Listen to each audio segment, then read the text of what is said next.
अमेरिकेच्या मदतीने इराणवर हल्ला केला. या हल्ल्यात इराणचे सर्वोच्च नेते खामेनेई यांचा मृत्यू झाला. ही घटना आहे 2 दिवसांपूर्वीची. पण त्यानंतर जे घडलं त्याने संपूर्ण जगाला हादरा दिलाय. तीव्र प्रचंड बातम्या सुरू आहेत, तुम्ही त्या पाहिल्या असतील. पण युद्ध इराण आणि इस्रायलचं आहे, त्याच्यात अमेरिका कसं काय आली? हा प्रश्न प्रत्येकाला पडलाय. युद्धाचं नेमकं कारण काय, हाही प्रश्न प्रत्येकाला आहे. आणि सगळ्यात महत्त्वाचा मुद्दा म्हणजे इस्रायल आणि अमेरिका या दोघांनी मिळून इराणवर हल्ला केला, तर इराणने त्याचा बदला म्हणून सगळ्यात आधी दुबईतल्या बुर्ज खलिफावर हल्ला केला. त्यानंतर कतारमध्ये बॉम्बचा वर्षाव केला आणि सौदीमध्ये तर मिसाईलचा पाऊस पडला. अमेरिका सोडून इराण दुसरीकडे हल्ले का करतोय, हाही प्रश्न आहे. पण सगळ्यात महत्त्वाचा जो मुद्दा समोर आलाय तो म्हणजे भारताची भूमिका. भारत काय भूमिका घेणार, कारण की तिसऱ्या महायुद्धाची जी सुरुवात आहे ती एका प्रकारे झाली आहे असं बोललं जात आहे. व त्यात भारत काय करणार? भारताने आपली अचानक भूमिका 5 मिनिटांपूर्वी जाहीर केली आहे. कारण दुबईमध्ये विमानतळावर हल्ले झाल्यामुळे दुबईतून जेवढ्या काही विमान फ्लाईट्स होत्या त्या सगळ्या रद्द झाल्यामुळे भारतातले नागरिक तिथे अडकले. काही इराणमध्ये आहेत, तेही अडकले. त्यांना मागे कसं आणायचं हा प्रश्न पडलाय. तसेच आता युद्धबंदी नेमकं केव्हा होणार, हा सगळ्यात महत्त्वाचा जो मुद्दा आहे तो इथे समोर येत आहे. बातम्यांचा नुसता धुराळा उडालाय, पण सर्वसामान्य माणसाला 5 महत्त्वाचे प्रश्न पडलेत. पहिला प्रश्न म्हणजे इराण आणि इस्रायलच्या भांडणांमध्ये अमेरिका मध्येच कसं काय टपकली? इराण आणि इस्रायलमध्ये हे जे युद्ध सुरू आहे, जे 2 वर्षांपूर्वी झालं होतं, मग पुन्हा हे युद्ध का सुरू झालं?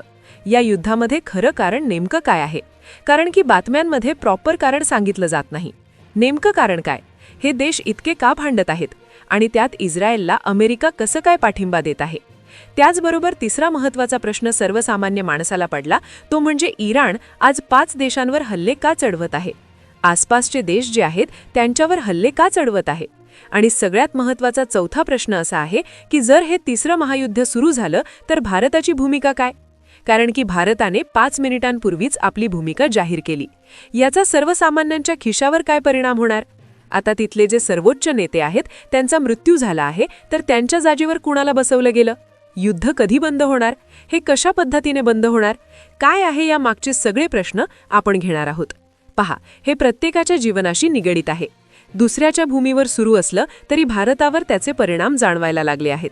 48 तासात सोन्यामध्ये अचानक 30% अधिक वाढ झाली आहे. तर पेट्रोल डिझेलच्या किमती देखील आता बदलणार आहेत अशा देखील सूचना करण्यात आल्या आहेत. मग काय त्याच्यामध्ये हे होणार आहे? युद्धाचं कारण काय आणि सगळ्या सविस्तर गोष्टी आपण त्याच्यामध्ये समजून घेणार आहोत. सुरुवात झाली 28 फेब्रुवारीला, ज्या दिवशी इराणवर मोठ्या प्रमाणात हवाई हल्ले करण्यात आले. ते म्हणजे इराणच्या तेहरान शहरामध्ये. ते शहर त्या दिवशी शांत होतं आणि अचानक त्या काळोख्या रात्री इस्रायली फायटर जेटचा आवाज घुमला. अमेरिकेच्या जोरावर इस्रायलने इराणच्या 30 महत्त्वाच्या अड्ड्यांवर धडाधड बॉम्ब टाकले. त्यांचा खरा गेम प्लॅन वेगळाच होता. त्यांना हवा होता इराणचा सगळ्यात मोठा उस्ताद आयातुल्ला अली खामेनेई. मिळालेल्या माहितीनुसार खामेनेई एका सुरक्षित बंकरमध्ये खास माणसांसोबत मीटिंग करत होते. या गुप्त बैठकीची खबर इस्रायलच्या मोसाद या खतरनाक एजन्सीला आधीच लागली होती. इस्रायलने त्यांच्या बंगल्यावर आणि लपण्याच्या जागेवर 30 बॉम्ब पाडले आणि क्षणात ती बिल्डिंग पत्त्यासारखी जमिनीला टेकली.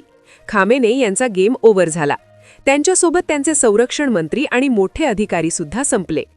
इराणच्या इतिहासातला हा सगळ्यात मोठा झटका होता. आता ही गोष्ट तुम्हाला ठाऊक आहे, पण यानंतर इराणने जे केलं ना, त्याने अख्खं जग हादरून गेलाय. त्यांनी संपूर्ण जगाला मोठा धक्का दिलाय. आता झालं असं, हल्ला तर इस्रायलने केला होता, मग इराणने बदला घ्यायला अमेरिका किंवा इस्रायलला मारायला हवं होतं. पण इराणने काय केलं? इराणने सुरुवात केली थेट दुबईपासून. दुबई, कतार आणि अबुधाबीवर सपासप हल्ले चढवले. सर्वात आधी त्यांनी दुबईची ती बुर्ज खलिफा, जी जगातली सगळ्यात उंच इमारत आहे, तिथे ड्रोनने हल्ला केला. त्यानंतर कतार आणि अबुधाबीमध्ये मिसाईल्सचा नुसता पाऊस पाडला. आता सगळ्यांना टेन्शन आलंय की हे युद्ध का सुरू झालं? आणि जर हे भांडण अमेरिका, इस्रायल आणि इराणमध्ये आहे, तर या बाकीच्या देशांवर का अटॅक झाला? तर सगळ्यात पहिला प्रश्नाचं उत्तर आपण बघूया की त्यांनी तिथेच का मारलं. पहिली गोष्ट म्हणजे अमेरिकेचे लष्करी अड्डे नीट बघा. इराणला 4ही बाजूंनी अमेरिकेने दाबून धरलं होतं. कतारमध्ये अमेरिकेचा अल उदेद नावाचा सगळ्यात मोठा बेस आहे. अबुधाबीमध्ये अल दाफरा बेस आहे.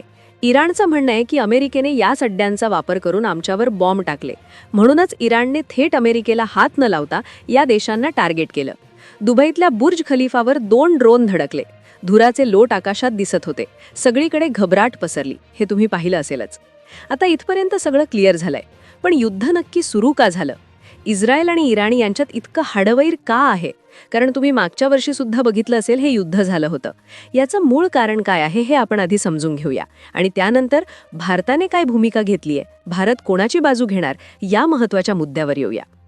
बघा, आता हे जर नीट समजून घ्यायचं असेल तर आपल्याला इतिहासात थोडं मागे जावं लागेल. तुम्हाला ऐकून नवल वाटेल, 1979च्या आधी इराण आणि इस्रायल एकमेकांचे पक्के दोस्त होते. म्हणजे त्या काळी त्यांची दोस्ती एकदम भारी होती. इराण हा असा पहिला मुस्लिम देश होता ज्याने इस्रायलला मान्यता दिली होती. पण मग बिनसलं कुठे? 1979 मध्ये इराणमध्ये इस्लामिक क्रांती झाली. आयातुल्ला खोमेनी सत्तेत आले आणि त्यांनी जाहीर केलं की इस्रायल हा इस्लामचा कट्टर शत्रू आहे. तेव्हापासून या 2 देशांमध्ये एक प्रकारचं छुपं युद्ध सुरू झालं. इराणने इस्रायलला संपवण्यासाठी हमास आणि हिजबुल्लासारख्या टोळ्यांना रसद पुरवायला सुरुवात केली, तर इस्रायलने इराणचे अणुप्रकल्प उडवून देण्याची शपथ घेतली. गेल्या अनेक वर्षांपासून ते एकमेकांवर गुपचूप वार करत होते. पण खरं युद्ध 28 फेब्रुवारीला उघडपणे बाहेर आलं. आता एक कारण समजलं की इराण आणि इस्रायलचा हा वाद 1979 पासून होता. इस्रायलला दाबण्यासाठी त्यांनी काही संस्थांना पैसे पुरवले, तर इस्रायलने इराणचे अण्वस्त्र प्रकल्प संपवण्याचा विडा उचलला होता.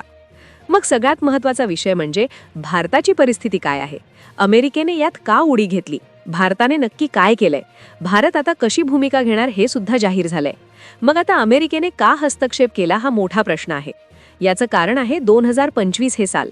2025 मध्ये इराण इस्रायल संघर्ष आणि इराण समर्थक गटांच्या राड्यामुळे इस्रायलच्या नेत्यांनी जानेवारीत इराणला वारंवार वॉर्निंग दिली होती की तुमचा अण्वस्त्र कार्यक्रम आणि मिसाईल बनवणं तातडीने बंद करा.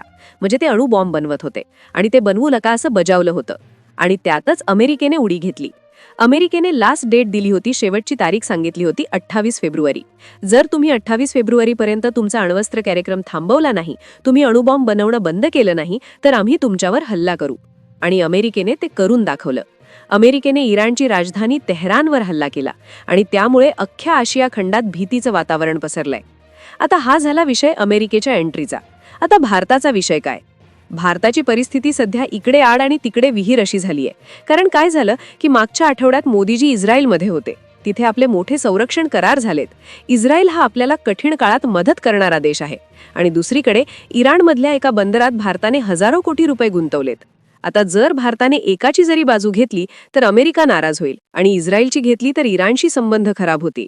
मोठा पेच समोर उभा आहे. म्हणूनच भारताने 5 मिनिटापूर्वी आपली भूमिका जाहीर केली आहे.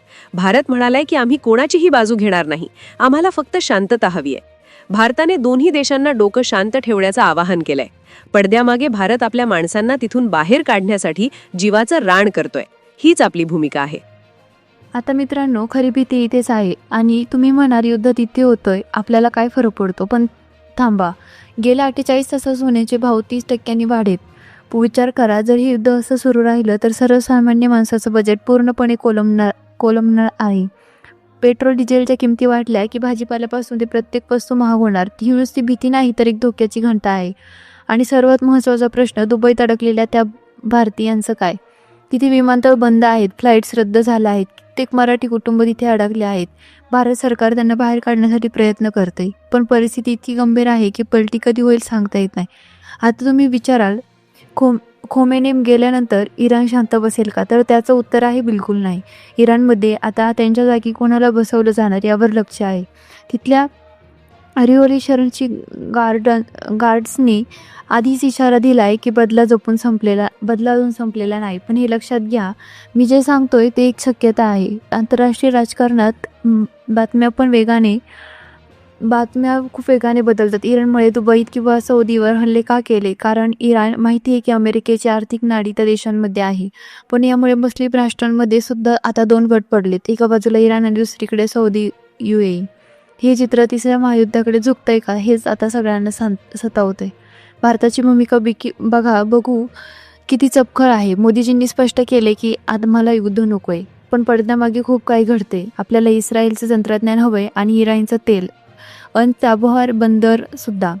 जरी आपण इराणच्या विरोधात गेलो तर रशिया नाराज होऊ शकतो आणि इस्रायलच्या विरोधात गेलं तर अमेरिका डोळे वटारेल. म्हणूनच भारताने वेट अँड वॉचची भूमिका ठेवली आहे. पण एक गोष्ट नक्की, जर हे युद्ध थांबलं नाही तर भारताला लवकरच मोठी कडक पावलं उचलावी लागतील. आपल्या सुरक्षेसाठी, आपल्या अर्थव्यवस्थेसाठी खूप गरजेचं आहे. तर मंडळी, सगळं प्रकरण आता एका वळणावर आलं आहे जिथे संपूर्ण जग श्वास रोखून धरून बसले. ही माहिती तुम्हाला कशी वाटली? तुम्हाला काय वाटतं? भारताने कोणाची बाजू घेतली पाहिजे, इस्रायल की इराण, की आता आपण तटस्थ राहणंच योग्य आहे? तुमचं मत खाली कमेंट्समध्ये नक्की सांगा, कारण तुमचे कमेंट्स या चर्चे विषयावर प्रकाश टाकू शकतात. आणि ही सर्व माहिती सध्याच्या घडामोडींवर आधारित शक्यता आहे, त्यामुळे अफवांवर विश्वास न ठेवता सतर्क राहा. व्हिडिओ आवडला असेल तर शेअर करा आणि चॅनलला सबस्क्राईब करायला विसरू नका. जय हिंद, जय महाराष्ट्र.